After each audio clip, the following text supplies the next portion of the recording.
a public education campaign awareness about the alternative dispute resolution policy being developed by the Ministry of Justice and Constitutional Affairs, as well as the estate planning process to increase the public's understanding of the nuances associated with this area of the law. This initiative is being undertaken under the theme, Resolving Disputes, Securing Legacy. The ministry understands the utility of having a national policy that is dedicated to alternate dispute resolution mechanisms and the far-reaching impact on all spheres of life in Jamaica, and that the impact that this fully operational document will have. More importantly, guys, that the people of Jamaica must understand these tools and the benefit they will get from using them, and also that they be given an opportunity to contribute in a fulsome manner to the finalization.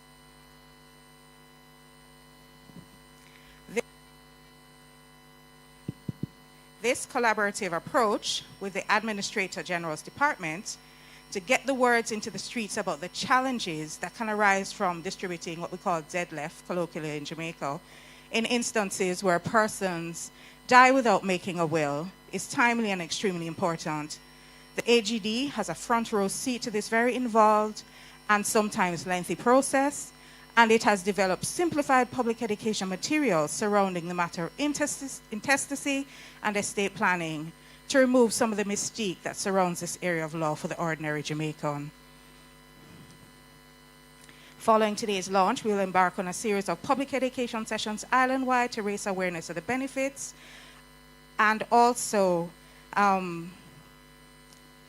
how to treat with estate-related matters while we still have, and I will say, we still have the opportunity to do so while we're on this side of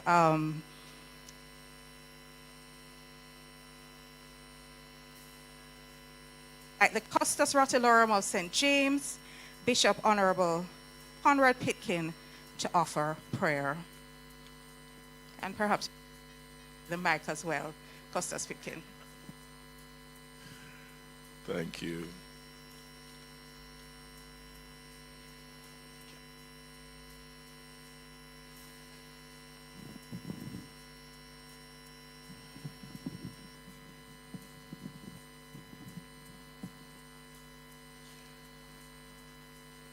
Good morning, everyone. Minister, I pray for you daily. When I heard the time you left Parliament this morning, I said, boy, no, you wouldn't get any sleep, but the Lord strengthens you. May I invite you to stand, please, sitting down for maybe an hour or more. I'm always intrigued by this portion of scripture that I would like to share with you. And it's from Micah chapter 6 and the 8th verse. He hath showed thee, O man, what is good, and what doth the Lord requires of thee, but to do justly, and to love mercy, and to walk with thy God. Let us pray. Our gracious, eternal Father, this morning we bow our hearts with gratitude and thanksgiving for your divine goodness, for your mercy and your love towards us. Father, we thank you for a beautiful island home and the many blessings which you have bestowed upon us as a people. As we are gathered today in this launching, we thank you for the vision and insight of our minister, Minister Delroy Chuck. Thank you for his leadership.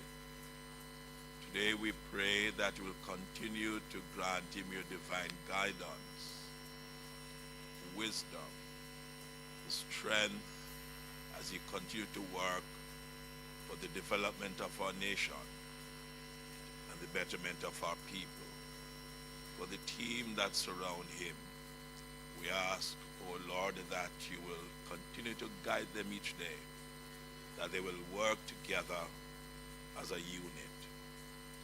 We ask, oh Lord, that as this event is being launched today, we pray that it will not just be a time within this room, but it will be for the benefit and the advancement of your people, that we'll find the answer for the many disputes that we have around this country. Many are heartbroken. Many have been left in mourning and grief. But Father, we pray for your continued mercy upon us.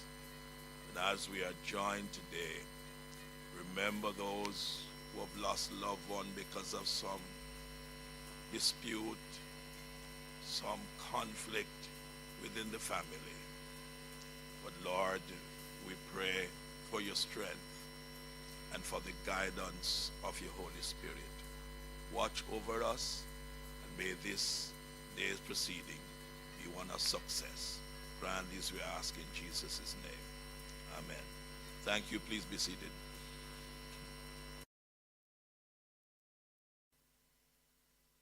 Thank you, Costas. I think you properly blessed the mic, and so we're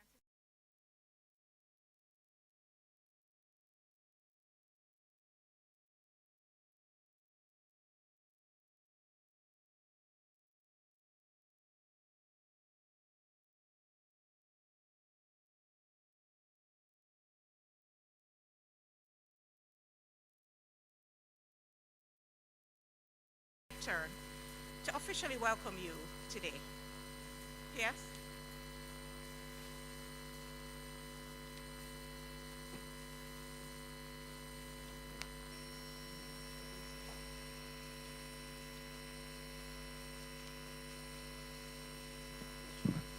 Good morning, ladies and gentlemen. Okay, well, the task is mine to do the welcome. It seems we have the same speech, but I'm going to ask you to indulge me. So, we will hear a lot of repetition today, because I'm sure Minister will say some similar things too. This is the part that you don't listen. We're going through it again. Chuck, Minister of Justice and Constitutional Affairs. Mrs. Deborah Duperly Pinks, Representative for His Excellency Mark Bermond, High Commissioner of Canada to Jamaica. Mr. Richard Stewart, Deputy Commissioner of Police. Representative for Dr. Kevin Blake, Commissioner of Police. Bishop the Honorable Conrad Pitkin, Custos Rotolorum of St. James.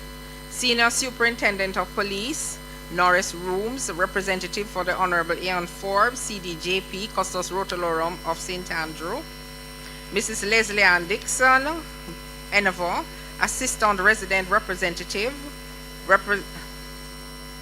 for Dr. Kishan Cody, Resident Representative of the United Nations Development Program. Mrs. Stacey Ann Carty, Administrator General and Chief Executive Officer of the Administrator General's Department. Mr. Eric Hosen, Chairman of the Administrator General's Department Advisory Board and members from the Advisory Board. Chairman of the Dispute Resolution Foundation of Jamaica, Mr. John Bassey. Mr. Ranel Brooks, Principal of the Norman Manley High School. Members of the Executive Management from the Ministry of Justice and the Administrator General's Department, and other government ministries, departments, and agencies. Other very specially invited guests, members of the public watching online, and our YouTube page, and representation and estate planning public education campaign. being undertaken as a joint effort by the Ministry of Justice and Constitutional Affairs in collaboration with the Administrator General's Department and agency of this ministry.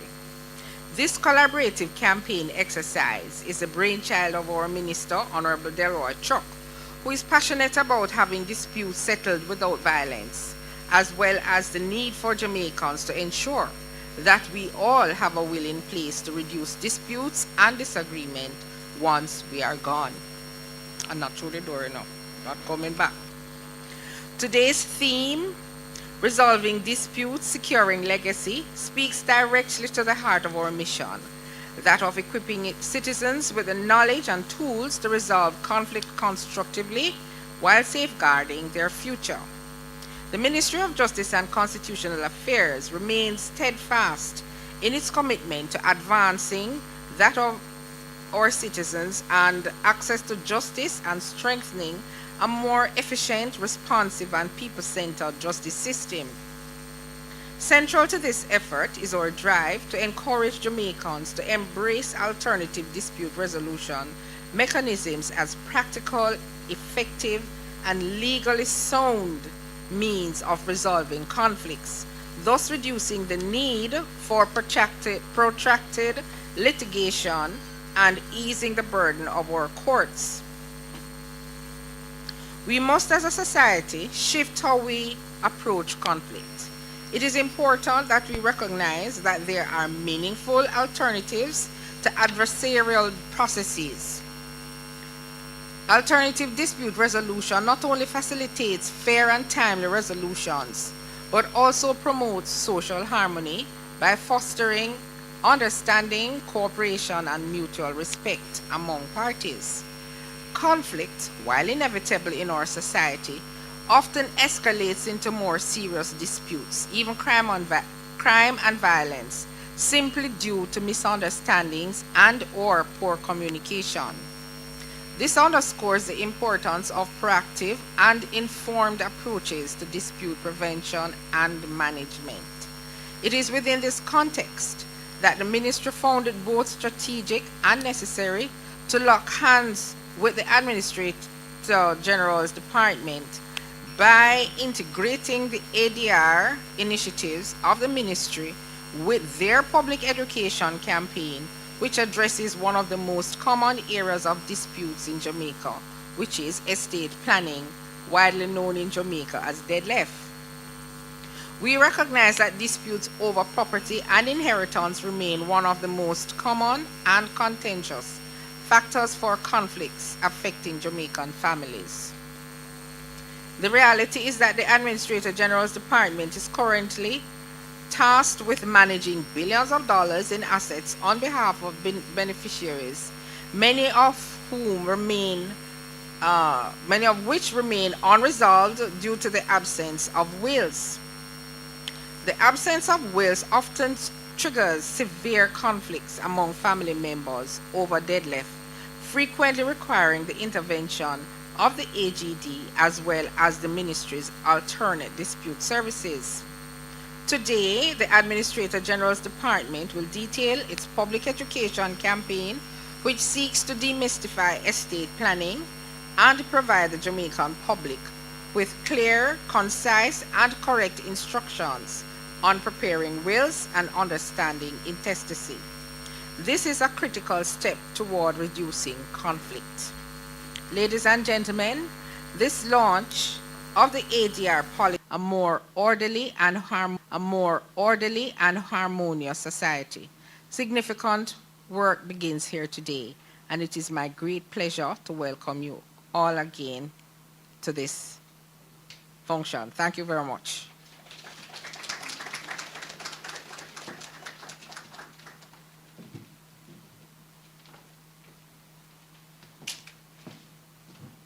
Thank you very much, P.S. Stuart McFarlane. It is said that music hath charms to soothe a savage beast, which, in the context of today's proceedings, could be the harmful societal repercussions of unresolved conflicts and the burdensome impact of non-existent or poor estate planning choices on those left behind.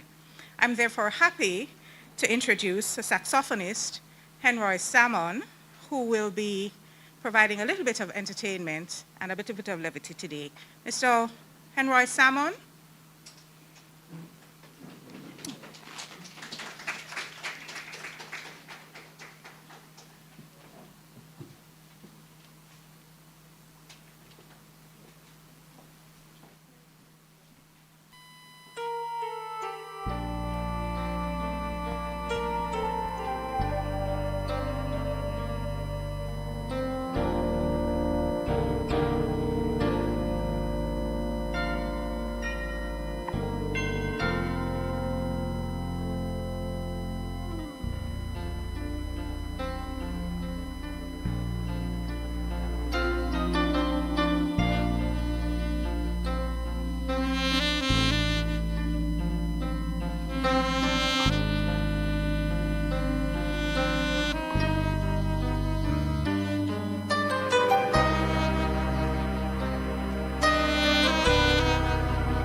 Thank you, Mr. Salmon. Through God, all things are indeed possible, and we anticipate great things for this island that we love as a result of this public awareness drive.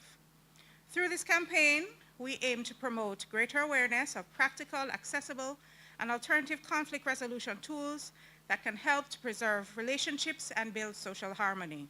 We want more Jamaicans to use the ministry's free resources to resolve their conflicts. To achieve this, we need the involvement of crucial stakeholders. We are therefore happy to have our long-standing partners from the Government of Canada, through the High Commission of Canada to Jamaica, and the United Nations Development Program in Jamaica with us. Because of these ongoing partnerships, our justice sector has benefited greatly in advancing our mandate of making justice more accessible to Jamaicans. We have been able to implement strategies for greater accessibility to justice and host multiple projects impacting thousands of Jamaicans. I now invite Mrs. Leslie Ann Dixon Enevo, Assistant Resident Representative representing Dr. Kishan Kode, representative of the United Nations Development Program in Jamaica, followed by Mrs. Deborah Jubilee Pink, Social Justice, Gender Equity and Development Professional representing the High Commissioner of Canada to Jamaica and the Bahamas, Mr. Mark Burmum, to deliver their remarks.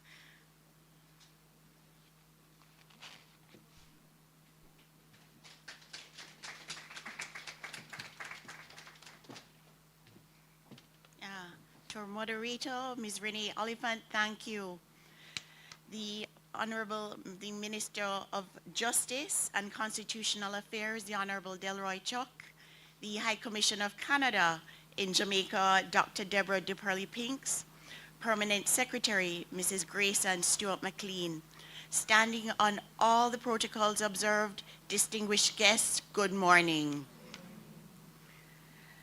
The mark of a great justice system is one that is accessible, understood, and sensitive to the challenges and differences of its clients. Today's launch of a public education campaign on estate planning is aimed to improve the numbers of Jamaicans legally settling their affairs for the benefit of their loved ones.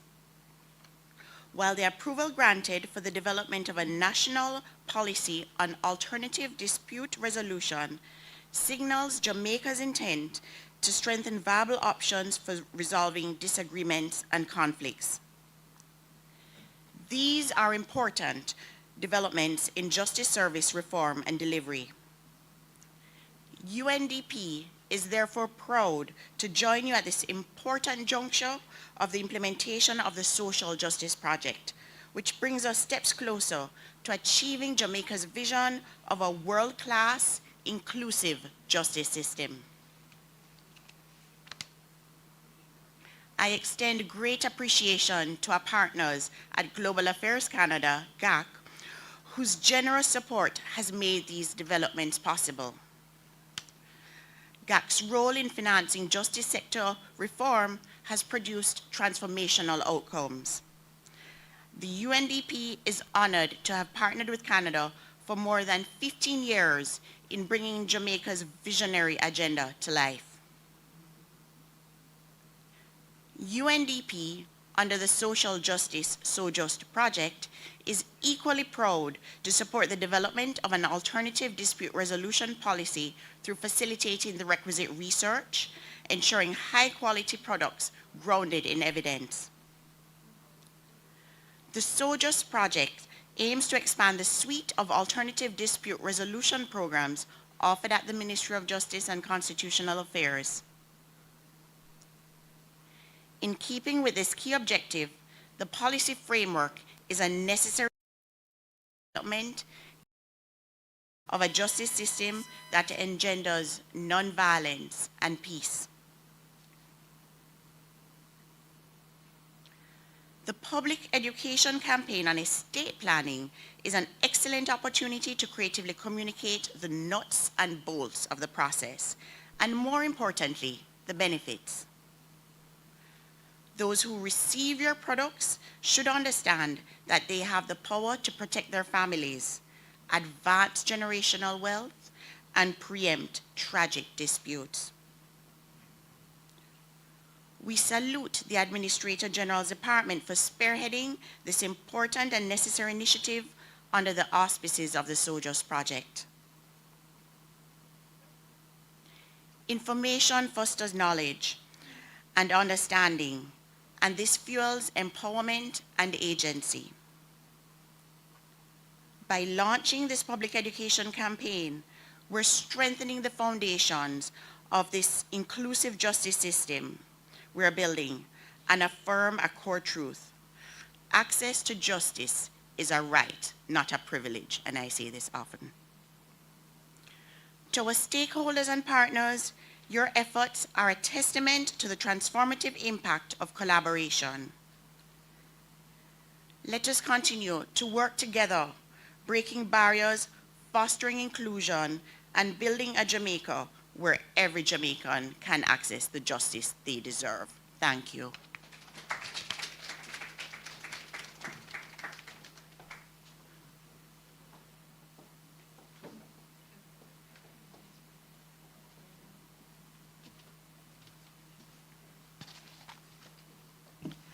Good morning, everybody. Honorable Minister Chuck, Permanent Secretary Ms. Grace Ann McFarling, and Ms. Oliphant, able moderator, you've laid down all the protocols beautifully, so I shall just observe them. Distinguished ladies and gentlemen, I'm very pleased to be here this morning bringing remarks on behalf of the Canadian High Commissioner, His Excellency Mark Berman, who unfortunately was unable to be here today due to a previous engagement. Canada has supported justice reform in Jamaica for more than 15 years, including institutional strengthening, court reform, and expanded access to justice. This commitment continues through the current social justice project with a particular focus on inclusion, especially for persons with disabilities.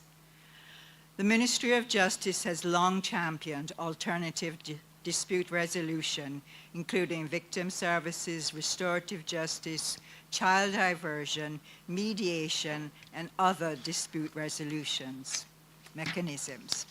Across these services, there is a shared commitment to dignity, accountability, and inclusion, core principles of social justice.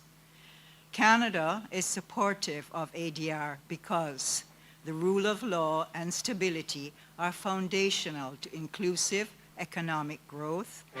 Effective justice systems reduce violence, corruption, and social exclusion.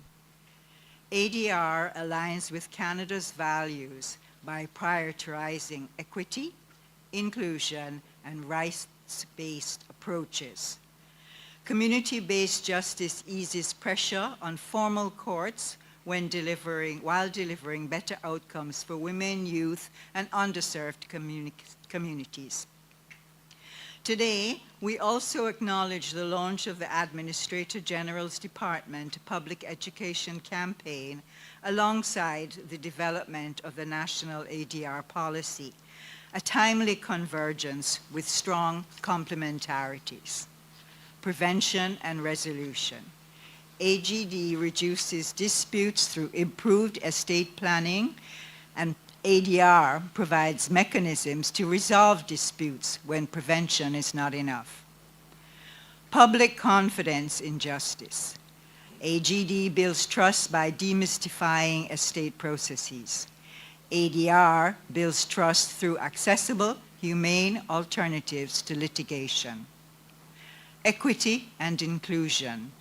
Both initiatives benefit those least equipped to navigate formal courts: women, children, informal property holders, and low-income families. Shared outcomes: reduced court backlogs, faster dispute resolution, less financial, strengthening trust between citizens and state institutions, supporting peaceful conflict resolution and social cohesion.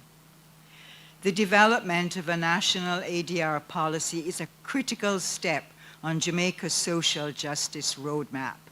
It provides a coherent framework across justice institutions, standardizes quality and access to services, ensures sustainability beyond individual projects, and signals a national shift towards people-centered justice. It also strengthens public awareness, positioning ADR as a first rather than last option for dispute resolution. In closing, Canada's long-term partnership reflects confidence in Jamaica's leadership and reform trajectory within the Ministry of Justice and Constitutional Affairs. Canada commends the leadership of Minister Delroy Chuck, whose stewardship has been a critical success factor in Jamaica's justice reform journey. His consistent advocacy has positioned justice reform as a social good, not merely a legal process. Thank you, Minister. Together, the AGD Public Education Campaign and the National ADR Policy represent a justice system that is preventive, responsive, and inclusive, one that protects assets, resolves disputes peacefully, and promotes social cohesion. With sustained leadership from the Ministry of Justice and Constitutional Affairs, continued partnership, and with our implementing partner, the very able UNDP, Jamaica moves closer to a justice system that truly works for all. Thank you.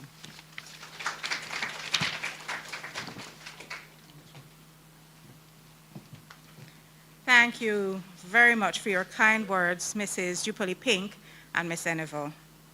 It would be remiss of me to not acknowledge the presence of Mr. Richard Troop, Director of Safety and Security, Ministry of Education, Youth, Skills, and Information. Good morning, Mr. Troop.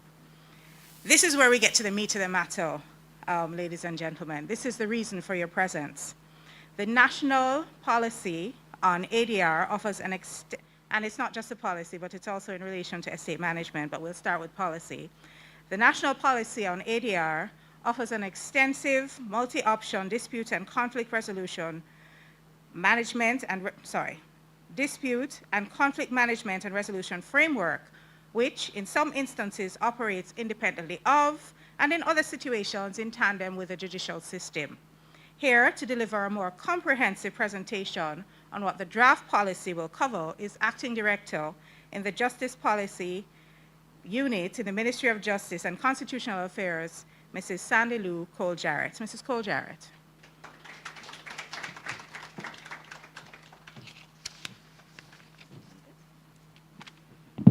A pleasant good morning, everyone.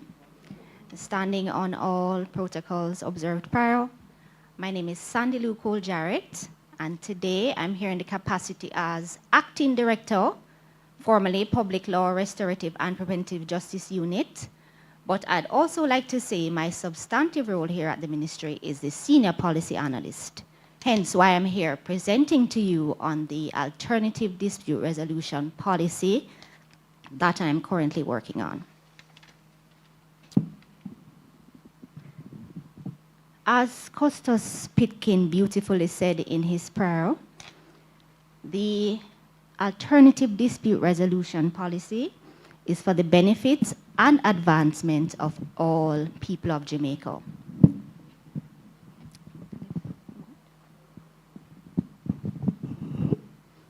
Right, I'm a little bit more comfortable not having to lean over. Thank you. So as you can see here, I'm here to present an overview on advancing justice through alternative dispute resolution and national policy for Jamaica, championed by the Ministry of Justice and Constitutional Affairs. And this policy, in a nutshell, is a pathway to justice, efficiency, and social harmony.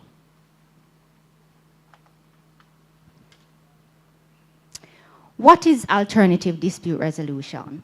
So it generally refers to a range of approaches that provides parties in a dispute/conflict with options to resolve their disputes outside of the court process. Now, I just want to say here that the term alternative dispute resolution in terms of our legislative framework is not generally defined, save and except in the Disabilities Act, where they have coined their own definition for alternative dispute resolution for the purposes of that legislation. And in the Arbitration Act, proceedings for arbitration would have been defined in that respective legislation. And also to mention here, mediation is coming on stream because we're now looking at the mediation bill. So we have different processes that I would have mentioned here that fall under the general category of alternative dispute resolution. So they're arbitration, mediation, restorative justice, which is a big part of the ministry's work. We have a whole branch that is dedicated to offering restorative justice to persons who qualify. There is negotiation, adjudication, and med-arb. I also have here mentioned conciliation, settlement conferences, expert determination, neutral evaluation. And all these methods can be used in various applicable too. Why a national policy on alternative dispute resolution? I crave your indulgence. Technology is getting the best of me. Wants to do is to have dialogue, or what it promotes is more of a dialogue as opposed to bringing matters before the court. Relationships. The court process can be adversarial. ADR places strong emphasis on building better relationships. Adversarial processes are not necessarily good for long-standing amicable relationships, and what ADR tries to do here is to make sure that once parties leave an ADR resolution session, they are both leaving happy, for want of a better word. The court process, I don't know if you all are familiar with that song from ABBA. I will not attempt to sing it, but the winner takes it all, the loser standing tall or small, right? And so that is what the adversarial process does. There's a winner and a loser, but ADR, on the other hand, we all want to leave as winners. Awareness. Awareness of ADR as a viable option for resolving disputes without going to court. So what the policy wants to do is to bring better awareness to ADR methods, what is available to the public for use.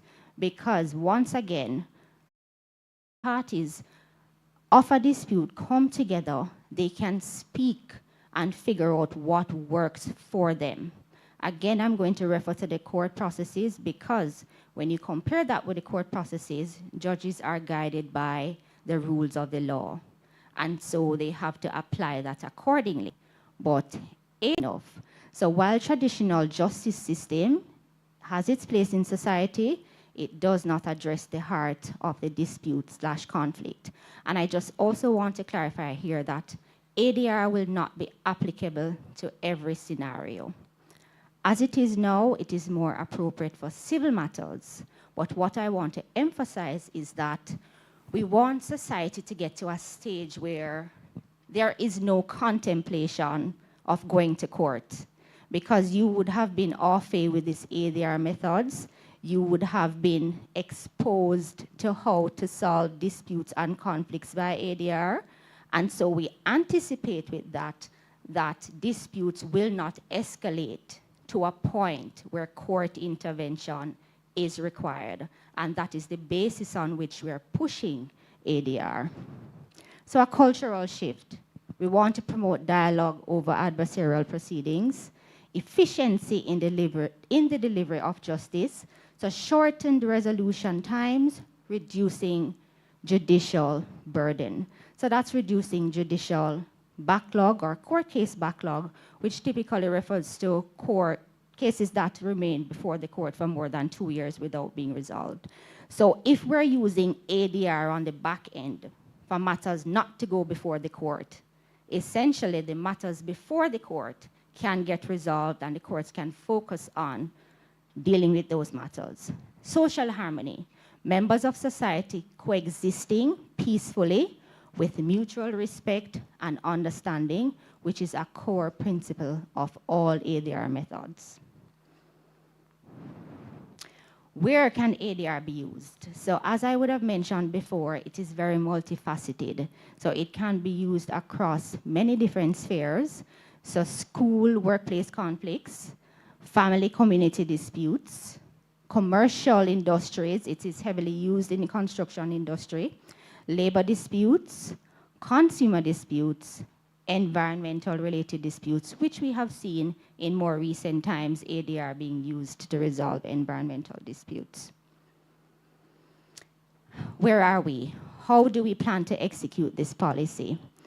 So phase 1, concept paper, we have passed that phase. Can I have a round of applause, please? Yes, thank you for that correction, Minister. So yes, Minister pointed out to me that I have an wing across country, for want of a better word, tour. And so we have decided to group parishes together in executing this initiative. And first up, we're targeting Hanover, St. James, Trelawney, and that is scheduled for May, end of May. So some of you in here, please continue to check your inboxes. I'm sure you'll see invitations from me or somebody at the ministry indicating that we are welcoming you to this event that we're planning, and others as well, because as I said, we're going to be going across the island. Phase 3. So cabinet approval, that's when they have determined that this policy is at its point of readiness. So we would have done the extensive consultations. We would have gone back to the green paper draft, inputted those consultations or those recommendations from stakeholders for the policy to be now tabled in the Houses of Parliament. Once we're through that, national rollout. So policy implementation. So our anticipated timeline is over a 5 years period, and that would be from 2027 to 2031. And as you can see there, you can correct me if I'm wrong, you see my eagles taking off? Right, so these are our stakeholders full force on in implementing the policy. Adopting an ADR policy for Jamaica, what we anticipate as the expected outcomes and benefits. Higher dispute resolution rates outside of court, reduced court caseload, flexibility in dispute/conflict resolution, enhanced access to justice, and very importantly, better citizen relations. Because we really want that as it is now. I don't know about you, but I don't necessarily like how citizen relations are, being displayed of late. So we want this ADR policy to step in and see how best we can redirect citizen relations for better communication. I'm very proud to present to you here the educational material that we're currently working with. So as part of our public education and consultation, we have come up with some brochures, some posters that we want to distribute to the public, just to give them an idea of what ADR is and what we're currently working with in the ADR framework. So this is what you're seeing here. So we would have indicated the services available where you can find them at the top of the list, of course, Ministry of Justice and Constitutional Affairs, court, because there's court annexed to ADR as well. So ADR is not necessarily a standalone process at all times. The courts can actually refer persons to ADR, in particular mediation. This again shows you how ADR works. So it explains that both sides of a disagreement talk with a neutral third party who listens and provides guidance for the process of ADR that they're working with, which could be mediation, arbitration, conciliation, etc. But you may be wondering why I have the letters of the alphabet here. Would you like me to explain? All right, so I've told you so much about ADR in approximately 10 minutes. So I want to find out from you, not only if you know your ABCs, but how much you've grasped from what I have said here earlier. So we're going to play a little game, and I'll start for you. So I want us to have a conversation on ADR using the letters of the alphabet. So as we go across, I'm going to start a sentence, and we're going to continue the conversation, right? So you want me to give you an example? Right? Are you ready? All right. So alternative dispute resolution is a method often used to resolve disputes outside of court. Notice I started with A. What's the next letter of the alphabet? Correct. Benefits of ADR include time and cost saving compared to traditional litigation. Next sentence, C. Anybody? Round of applause for Minister, yes. D. Wonderful. E.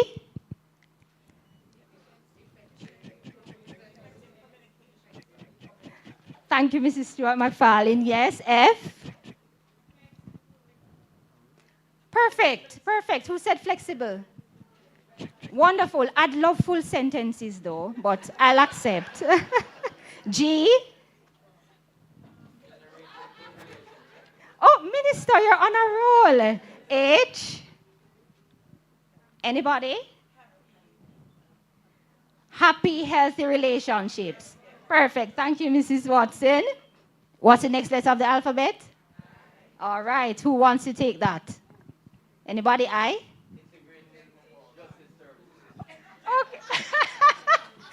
Okay. Okay, Minister. Minister is very off with ADR. We can see that. J? Wonderful. K? Oh, Lord. Minister, do you want to take the rest of it? L? Oh, wow. M? Oh, wow, you're listening. Thank you so much. N? Wonderful. O? Oh, wow. Yes, Minister. P? Powell's Law? Would you like to expound on that? Okay. Can we switch that to powering restorative justice processes? All right. Q. Let's. R.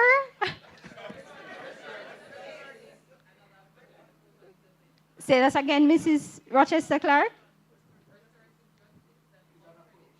You were planning. Are you planning? I see you're reading from your paper. S. Yes, Minister. T. Wonderful. Can I plug that into my ADR? Yes, I think I should. Round of applause. I don't know who's going to get this. X. Let us see. X. Going once, going twice. The only thing I could come up with, X number of persons have signed up for restorative justice. So I'll move on. Y? Y? Youthful engagement. Absolutely. You're almost guaranteed an amicable resolution with ADR. Last, Z. Round of applause. Give yourselves a round of applause. Not only do we remember the letters of the alphabet, but we also know so much about ADR. I thank you.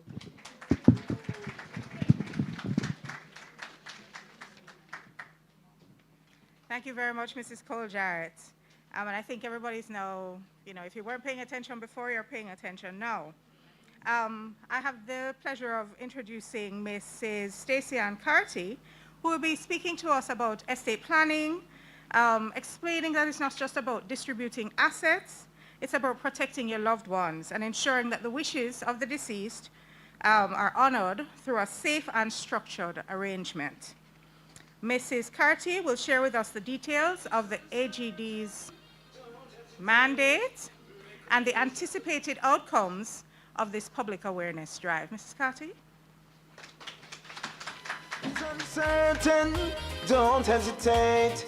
Make a will, set the record straight. For your family's sake, don't delay. The AGD will help you make a will today. Protect the ones you hold dear. Ensure the future is clear. Write it down, make your wishes known. Even 995 sort of dress you won't show. Tell them the songs to play, the food to cook, to who gets the house, the land, the coat, the shoes. Who gets what when you're gone? Show your love, make a will today. For your family's sake, don't delay. The AGD will help you make a will today. Administrator General's Department. Protecting your legacy. Pleasant morning, everyone. All protocols observed.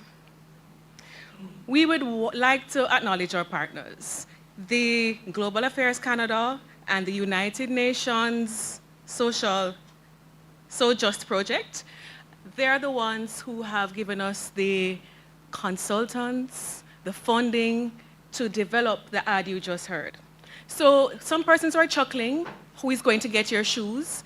Based on our years of experience, I see some of my colleagues in the audience, you'd be surprised the things that people are concerned about after you're gone. We're concerned about, as a culture, the nine-night. Anybody here ever heard about a nine-night? So some persons want curry goat, some persons think you must have pork, some person says no, the dead person didn't like pork. But the truth is, if you fail to plan, who is going to know? We're just going to do whatever it is that we desire with your money when you are gone. And so what that advertisement is trying to capture is all the little things that we see nuanced in our culture. Some persons are going to say, no, he wanted Great is Thy Faithfulness to be played at this funeral service. Another person in the family is going to be saying, no, he did not like that song. And what we're simply saying to you, if you make a will, you can detail all of those things in your will. If it is that you don't want a night, if it is that you don't want tributes, all those persons who want to be buried and not cremated, if you want a horse-drawn carriage or a glass casket who is making the will, we call them testator, but just know that you must sign it. But when you're signing it, 2 persons must be present, and they must also sign. So it's just 3 things. 1, it must be in writing. It must be signed by the person who is making it in the presence of how many witnesses? And there to sign. Now, culturally, thank you to all the JPs that are present, all the lawyers and the doctors who might be in the audience, but legally, you don't need a lawyer, doctor, Indian chief, JP, or the Minister of Justice to be your witness. You need any 2 people. We suggest to you, do not use somebody who is benefiting. So if you're giving the gift to your child, the child ought not to be the witness, because there's a presumption that the person forced you and coerced you to give them a little deadlift, right? So find somebody. If you go to a lawyer's office, the secretary might be the signatory. If it is that you are at church, any 2 of your church sisters who you know you're not giving anything to could be the signatories, but don't let it be somebody who is benefiting from the will.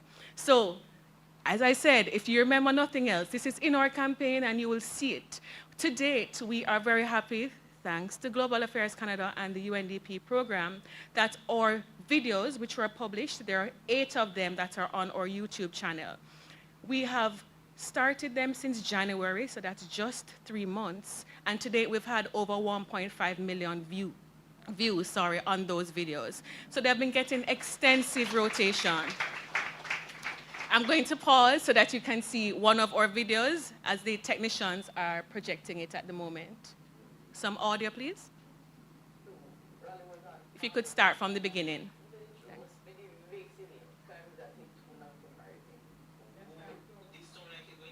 Could you indulge me and start it over, please? Thank you. Thanks. My son dead. My daughter-in-law get half of the deadlift. The pity then share up the rest, and me no get none. What me going do? Is him alone? Did I take care of me, you know? Rico, it's sad, but it's so it go. He never write no will, so the law decide half go to the spouse and the rest share up between the picnic them. Once them alive and he proves that Dada is wife and Mali and Mala is not jacket, them get everything. So me have to just accept that? No word that if you do. Your daughter-in-law love you all the same. She will come true for you. True that still. We just wish we did do better for guide my son. Every adult need to know this young or old, you must have a will. For more information about writing a will or for a will form, contact the Administrator General's Department by visiting our website at www.agd.gov.jm. or our Kingston office at the Office Center building located at 12 Ocean Boulevard, or the Montego Bay office located on the 2nd floor of the NHG building.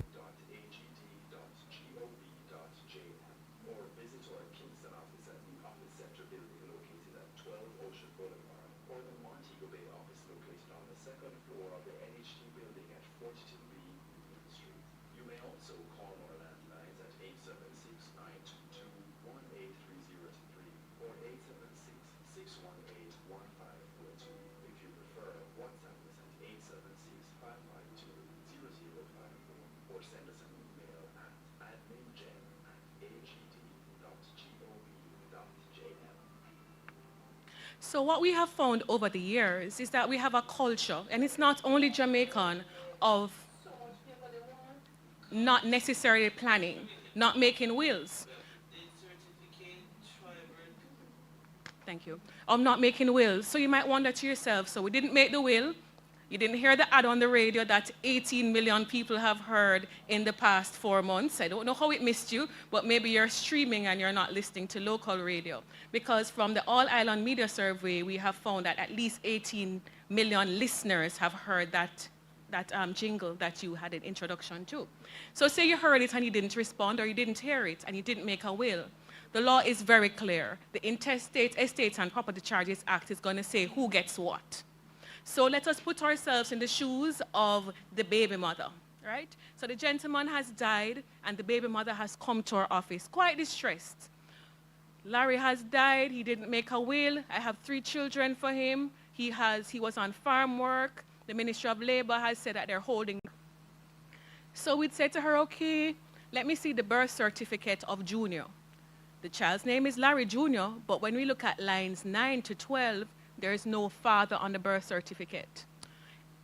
She's going to become overwhelmed because we're going to say, okay, we need a little bit more from you. And she's going to say, but I was actually pregnant when Larry was on farm work, and as you saw from the video, culturally, sometimes there is a common law situation and not an intention to necessarily make it legal. Our law provides that where you are a spouse, living as man and wife for 5 continuous years before the date of death, you can go to the court and get an order to say you're a spouse.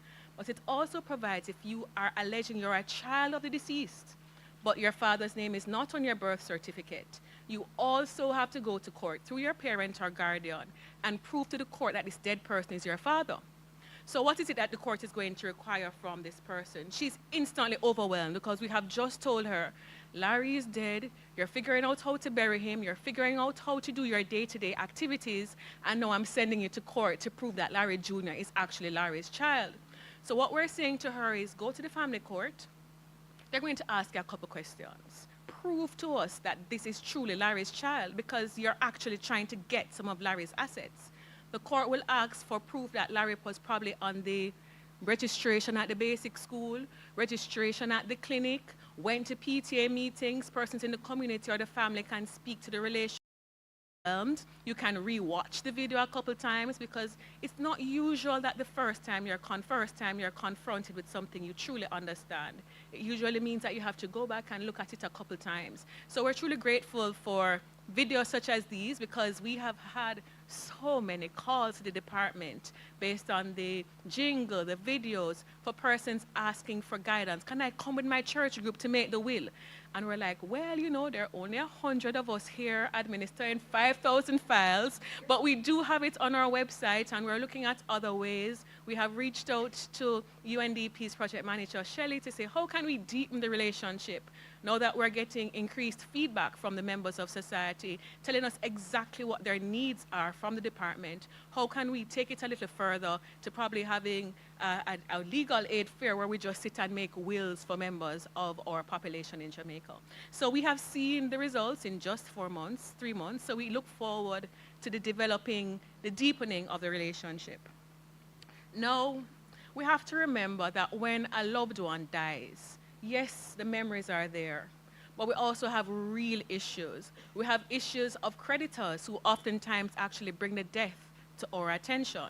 So rest assured, when you have died, the banks still need to be paid, the hire purchase persons still need to be paid, or they're coming back for the fridge and the stove and so forth. The loan sharks still want to be paid, so the employer is reaching out to us to say, well, so-and-so financial institution has said that Stacy is owing $10 million and we have the money here for her. What are we to do? The insurance companies, they might have had various assets all over the place. And I just want all of us to remember that once we die, the creditors are still there. So look at how you're planning your life. Are you living your life where you are in high debt? Because sometimes it pains our heart, and the Deputy Administrator General is here as well. When we've finished paying all the debt, there's truly nothing for the children to get. So think about it. When you die, speaking with everybody in the room and remotely, who is going to get what you have left behind? Have you made a will? If you have an insurance policy, because estate planning is more than will making, you have an insurance policy, have you nominated a beneficiary or have you written estate? If it is that you have a house, do you own it jointly? There are various things that we can do whilst we're alive, and this campaign has various videos, various material that is walking each and every one of us through this. The minister's charge was very clear. He came to me and he stated, you need to educate the public on estate administration and estate planning. And he will always tell the story about when he made his first will, when he got his first job, and it was to your wife and children absolutely in equal share, sir? And it hasn't changed, right? And the reason I bring that up, I believe that could easily have been, I know you're young, but at least 40, 50 years ago. 50 years ago, and he's still here. And the reason I mention it is that we find that culturally we have a challenge. We have a cultural belief that if I make a will, I'm going dead. And thank you for your example that will making does not mean that you're going to die. I made my will at 17. I wasn't legal. You can't make a will at 17. You have to be 18, and I'm still here many years later. But as I go through on our day-to-day, when our team goes out, you still find that we have that deeply held cultural belief that once you do estate planning, you're going to die. And these are things that we have to chip away at, because estate planning is not just for the wealthy. The minister's charge is that estate planning is for everybody. Whether you're a shopkeeper, whether you're a hairdresser, whether you're a public servant, office worker, construction worker, developer, anything that you are, all of us, once we have assets, should turn our minds and put plans in place in where your asset is going to go. And that's all estate planning is really about. And it doesn't have any relationship with money. It doesn't have any relationship with how many assets you have, because my experience in the past 20 years has shown me that you will always have a fight over deadlift. Regardless of your social status, deadlift for some strange reason brings acrimony. As we go into our cultural context, most of our families are not nuclear families. I remember a long time ago when I was attorney at the Administrator General's Department, and my office was right by customer service. And it was a Monday morning, which I feel was always the most dramatic morning in the office, because the funeral happened on a Saturday. So at the what you call that, the graveside, everybody is crying, and then this person realized that I'm not the only spouse, I'm not the only baby mother, I have 6 more siblings, and everybody comes down to the department in a furor. She wasn't really a daughter, and that one is a jacket, and everybody is having these very heated, passionate discussions. And the truth is, when we don't make the determination, let me make that abundantly clear, everyone has to go to the court to prove what your legal status is in the absence of a marriage certificate. And so you will have to go to the court to prove that you are the spouse. And it only amplifies the grief that is already present when the person has died. We have an estate which we are now bringing to closure as the last minor is 18. And the most impactful thing for me was that the gentleman did have a diverse family with various persons.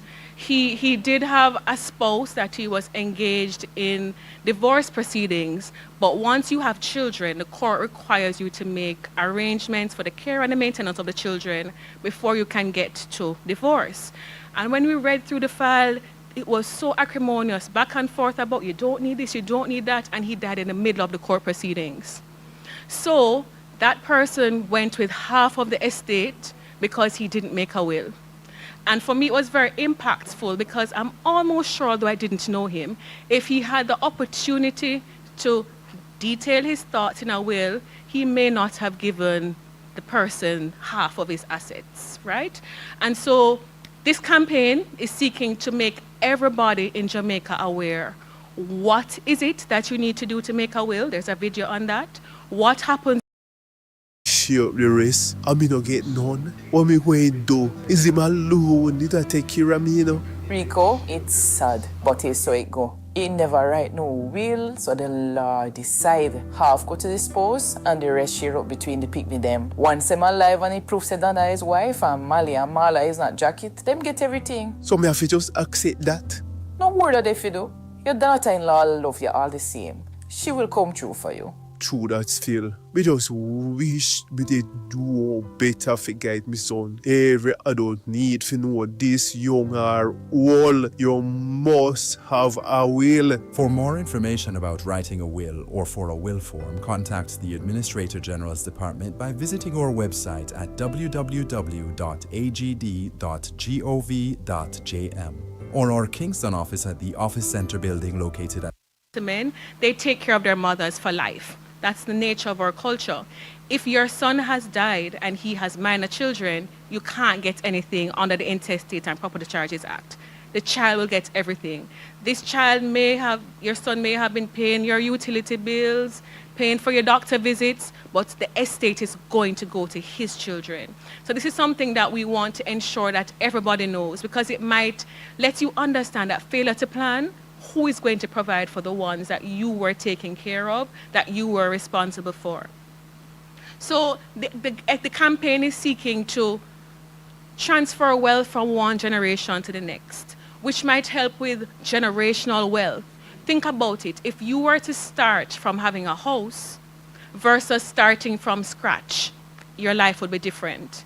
If you were to have funds as a child of your father has died or your mother has died, and you were to able to dispel one last myth as a government agency.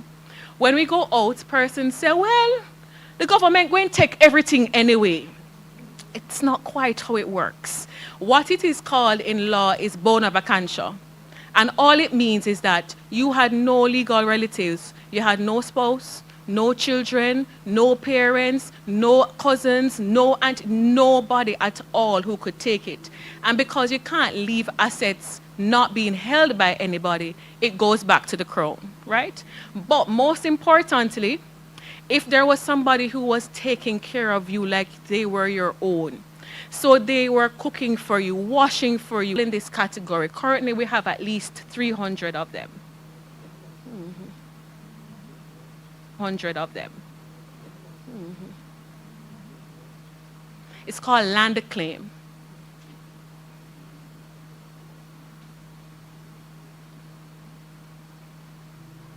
Miss Cherry, me a pass the municipal council and see a notice about Mass Laurelland where him dead left. It look like them can't find no living relative what to give it to, so government go and take it back. Then Kevin, no, you used to look after Larry for 20 odd years right up till him dead. You remember how Larry did love you like him own son and never trust a soul else to stay up at the house with him, pay him bills and buy him little groceries. True. Go down to the Administrator General and apply for the piece of land. Matter of fact, me going go with you. You're going to need 2 people to say them know Larry and that them know you as a person will take care of him and that him would want you to have the land. That sound good, Miss Cherry. Larry can vote for between her. We're going to ask him. Ask. Me going to tell him, ready. If you are not a proven relative of someone who died and you think they would have provided for you if they left a will, you may be able to apply for the dead left through the administrator 1830-3 or 876-618-1542. If you prefer, WhatsApp us at 876-5520 or send us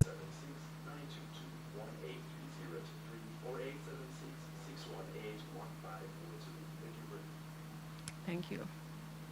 So whether you're going to watch the videos on YouTube on our channel, or we're going to interrupt you whilst you're streaming on YouTube with an ad, or if it is that you're going to hear us on the radio, whether on the GIS Information Hour or on another paid ad, we look forward to educating the public, to go deeper in the nooks and crannies, to go on the All-Island tour that was spoken about earlier, to let everybody know that it's very important to secure your legacy.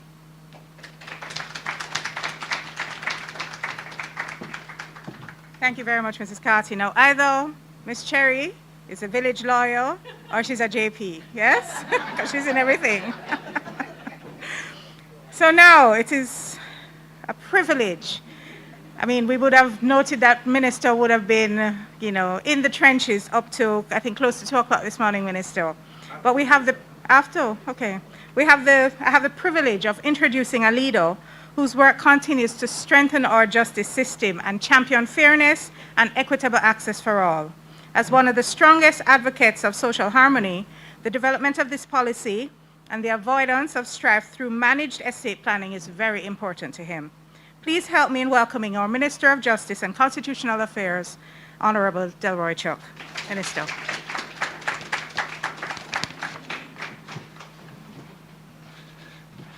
Thank you very much, Rennie. If you see me walking slowly, it's because I didn't reach home until almost 3 o'clock. And as my usual practice, I have to get my exercise in the morning before I go out to work. So I'm still trying to get the body going. But let me say all protocols observed. I think Permanent Secretary outlined all our distinguished persons who are here, but I still would like to identify my good friend. Even Monday, we had to thank them again for allowing us to, a team to go to Rwanda, and we were able to engage in a contract with Rwanda to put in place an IECMS, that is Integrated Electronic Court Management System, integrated. And when I say integrated, by computers, so that you get all the documents passing through electronically, and not a policeman going to pick up documents or taking the report from the police station to the court. Once they draft an affidavit or a ballistic or forensic report is ready, then they can just send it electronically and no one has to move. And this is a big contract for the Ministry of Justice, but a lot more money will be spent to make sure we have the equipment. It's a 4.5 million US for the Rwanda and Synergy to really put in place this IECMS, but there may be another 5 or 10 million more US dollars to buy equipment to make sure we have what is needed to mediation. And for the last 4 or 5 years, I've been meaning to ratify it, but the Mediation Act, which we are hoping will be in place later this year, so that we can ratify that Singapore Convention. The launch of these two programs today really is consistent with making Jamaica a more peaceful, productive, and prosperous country. And while I deal with ADR, it is important that we note a number of initiatives that we have taken so far. And estate planning, we've been going, but at the end of my part in all of this, which I will explain towards the end, is to go to every parish to encourage everybody to at least have something to leave in your will. And that is from here I'm going to be encouraging, and I'll tell people, make sure from you start working, you start accumulating some assets, something that you can take care of yourself later in life and don't have the state or your children taking care of you. And you will have something to leave for your children or for charity as you see best. So let me at this time thank everyone for being here and joining us across Jamaica to launch this national ADR policy stakeholder engagement process and the Administrator General's Department Public Education Campaign on Estate Planning, an initiative that speaks not only to justice reform, but to how we build a more peaceful, secure, and empowered society grounded in sustained social, productive, and a prosperous society. We're advancing these two powerful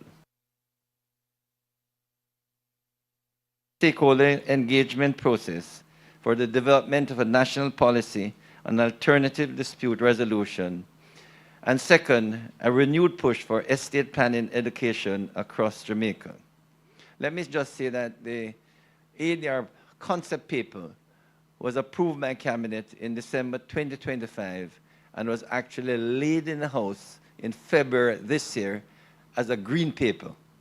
And we're now going to be going across the island to develop this green paper more, and then we will make it into a white paper, which, as Sandy said, we're hoping to reliance on court litigation, often after conflicts have already escalated.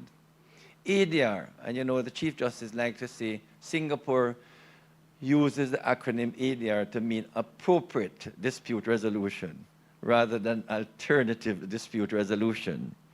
So ADR offers a different path. It provides timely, accessible, and people-oriented and people-centered solutions mediation, arbitration, restorative justice, negotiation, adjudication, conciliation, among others, that allows individuals, families, businesses, and communities to resolve disputes earlier, faster, and more amicably, without the cost and complexity of formal court proceedings. But more than that, ADR helps to address something deeper. It supports a cultural shift from one where conflict often escalates into confrontation or even violence, to one where dialogue, understanding, and resolution are the norm. We know that many serious crimes begin as simple disagreements.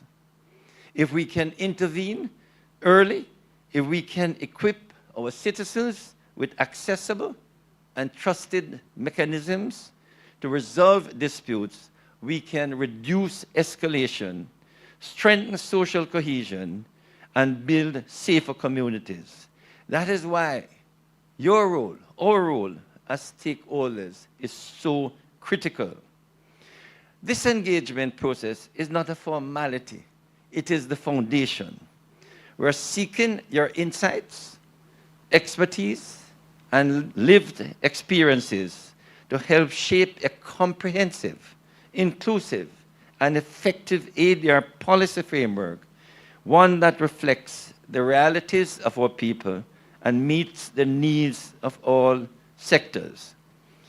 Let me say this. It is so very important for us to buy into this program.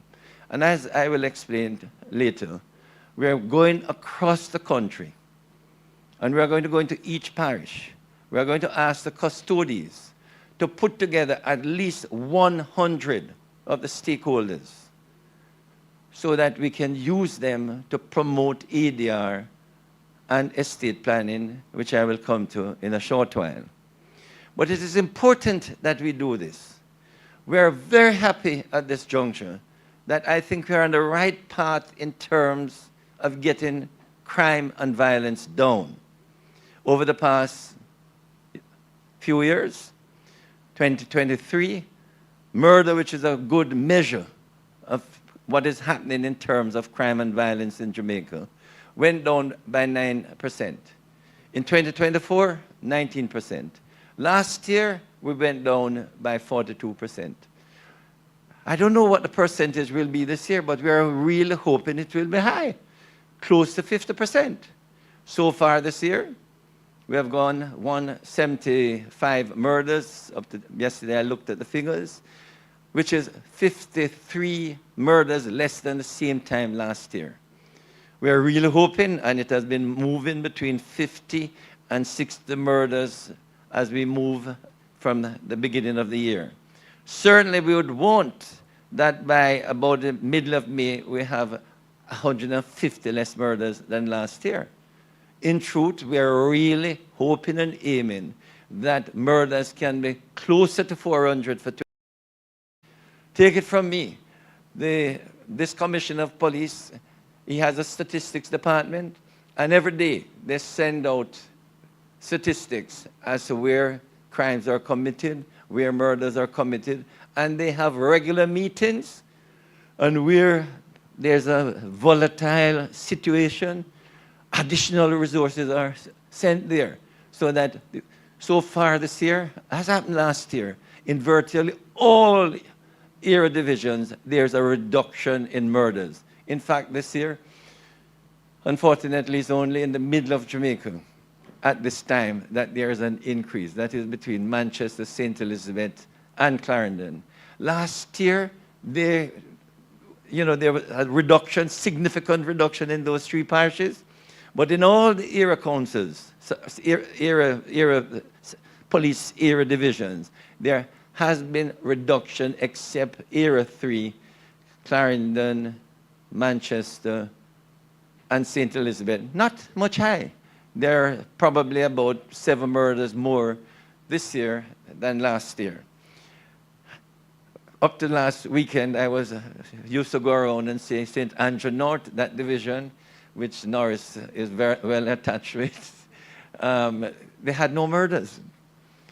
And I'm happy to report that in the Barbican era and Grand Spain era, I keep my fingers crossed, you know, every time I say something, something happens. We haven't had any murders for over a year.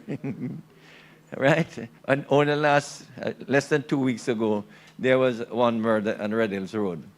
But the country is doing well, but we can do much better. We have to get murders keep going down and crime going down. And this is why this ADR policy is meant to assist the police and the country to settle disputes, solve disagreements, so that they do not have to use abuse, threats, and violence to solve them. And we're really planning to go out across the island to promote ADR.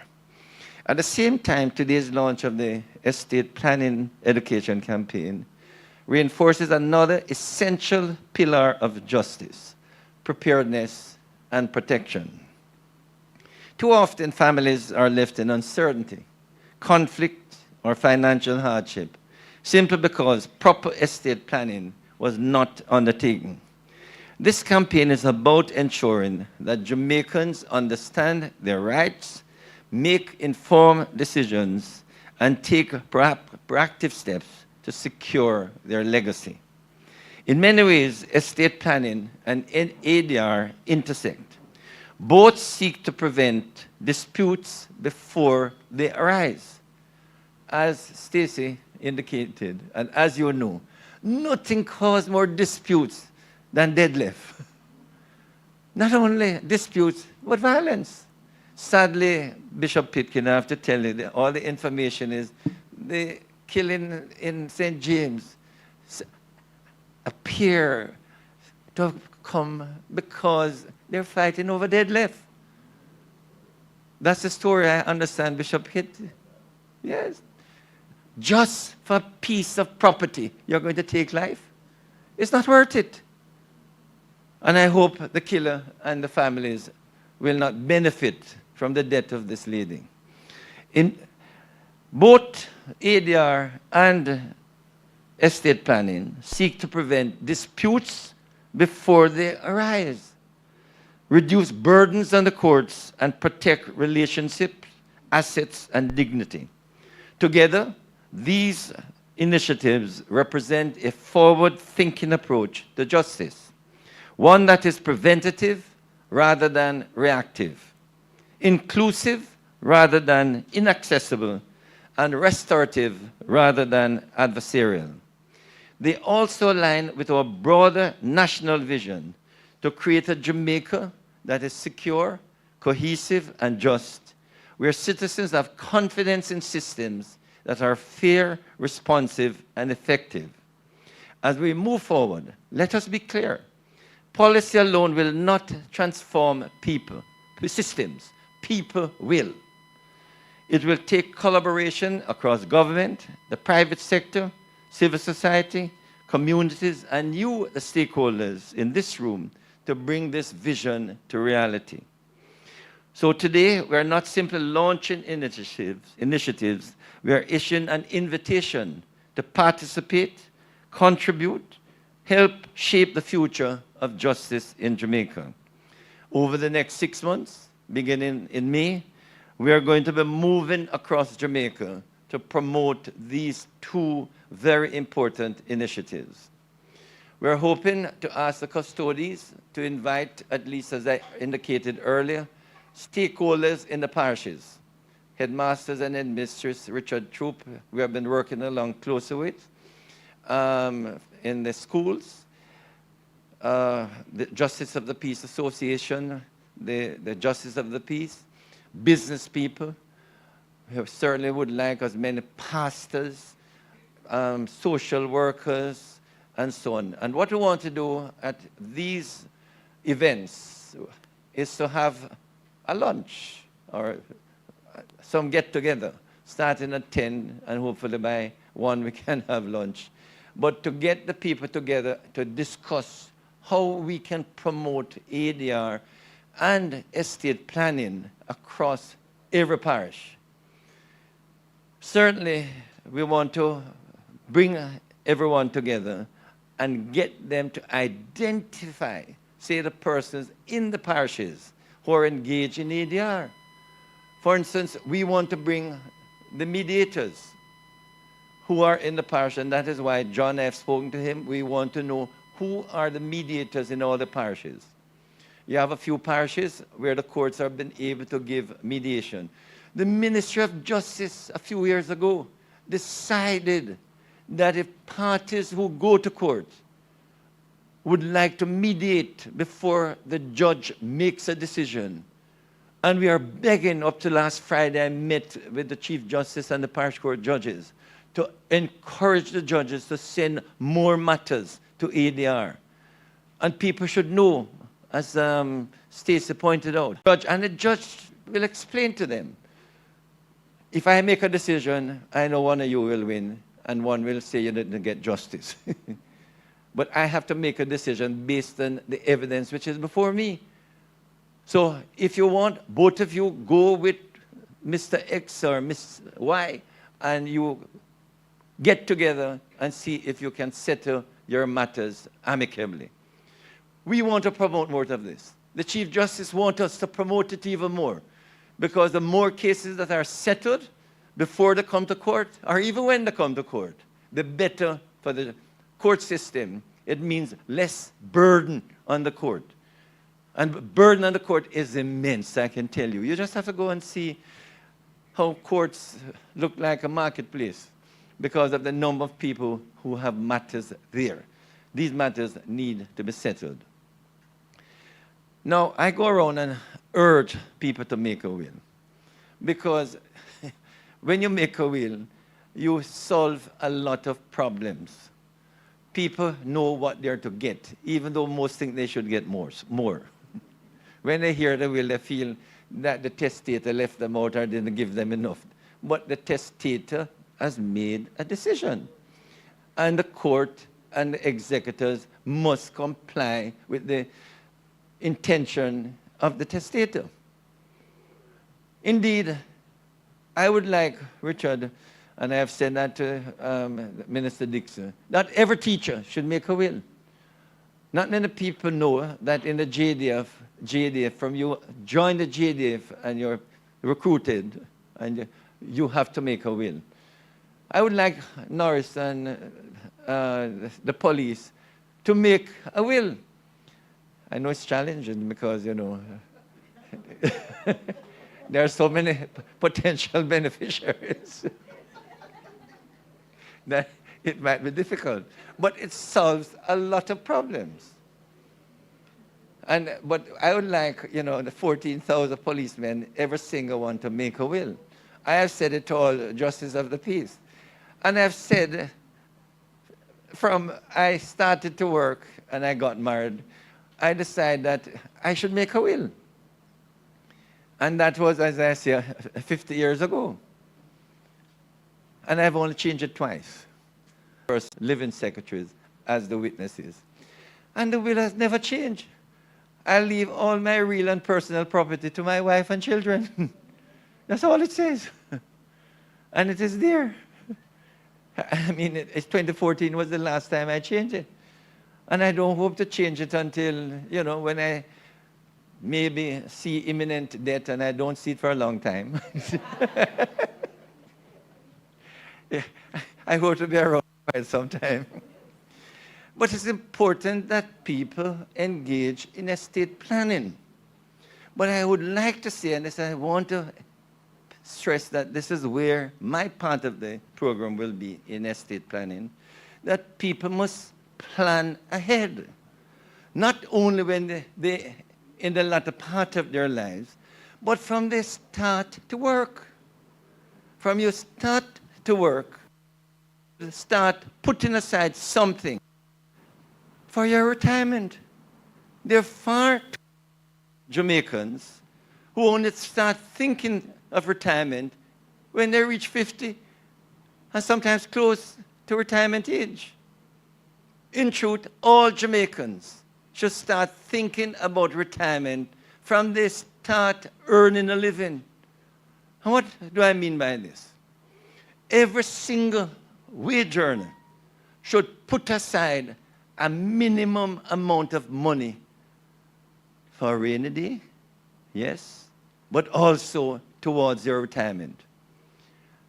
And I think even if you're a minimum wage earner, you should try and put at least a minimum, $1,000, in a bank account or in savings. And if you do it consistently, there comes a point when you will have $1 million. And let me say, the most difficult million to earn is the first million. Once you get the first million, the second and 10 million come quickly. But if you develop the habit of saving and putting aside $1 million, that habit overtakes you. At the moment, if you don't develop the habit to save and to have money for a rainy day, you will always be broke, always be in debt. You have to develop the habit of having something in the kitty for a rainy day, which, as I say, can go towards retirement. And if you put aside, even a minimum wage earner, $1,000 per week, that's $50,000 per year, you know. And when urgent and needed, but even when it is just needed, leave it alone, build it up. Because by the time you're 40, you should have another stream of income with that money that is invested, or even if you put it in bonds or you keep it in a savings account, it will be able to assist you in buying a house or even buying a second house that can be another source of income. But every single Jamaican should start developing the habit of saving. And once you develop the habit of saving, then you must start to let your money work for you. Because during your working life, you work for money. But there comes a point, especially close to retirement, where your money must work for you now. Because once you retire, you may think your children will take care for you. I can assure you the children have their children to take care of. And I have seen it in my political life, where the old people who invested all their resources in their children, and the children just forget them. And they depend on the state and the politician and the pastors to look after them. You know how many churches have to look after old people? Very sad. And these old people have children working and not taking care of them. And don't depend on the state. You think NIS, when I see I'm now entitled to NIS, I didn't really want it, but they say if I don't take it, I will lose it. If I had to depend on NIS, I think I get about 40,000 every month. That can't even pay the light bill. And 40, I think I'm at the top of the range. Many people probably get 20, 30,000. It cannot allow you to live a decent life in your old age. And that is why, as I go around the island, I will be participating in discussions and promoting with all the stakeholders to urge employees, especially to encourage, but I don't really like keeping money in the bank. Put it in bonds or stocks or in another property and let that work for you. Because by the time you're 40, as I said, your money should start working for you. I think Oricosin knows that Guardian Life, they have lots of estate planners telling people buy life insurance, and the life insurance can be encashed at age 60. Yes, but I'm going to be promoting that savings is voluntary. The countries that are doing well, really well in it, the one I think of is Singapore. Singapore makes it mandatory for every single employee, as they think about estate planning, as they think about estate planning, to also think about retirement. Thanks, everyone, and I hope we can all buy into everything.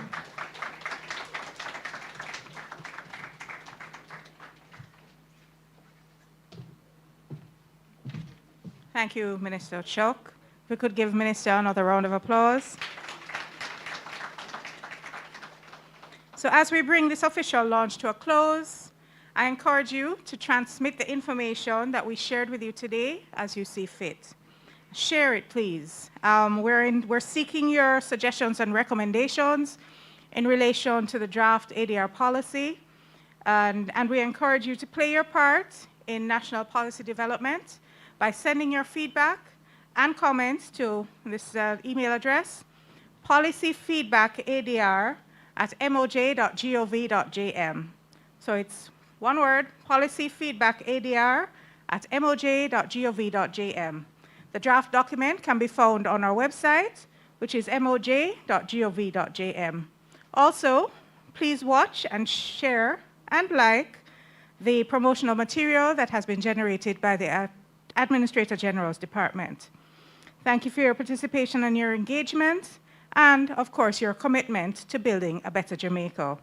Please stand as we come to a close so that we can play the national anthem.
He will come true for you. True that still. We just wish we did do better for guide my son. Every adult need to know this young or old. You must have a will. For more information about writing a will or for a will form, contact the Administrator General's Department by visiting our website at www.agd.gov.jm, or our Kingston office at the Office Center building located at 12 Ocean Boulevard, or the Montego Bay office located on the second floor of the NHG building at 42B Union Street. You may also call our landlines at 876-922-1830-3 or 876-618-1542. If you prefer, WhatsApp us at 876-552-0054 or send us an email at admin@agd.gov.jm.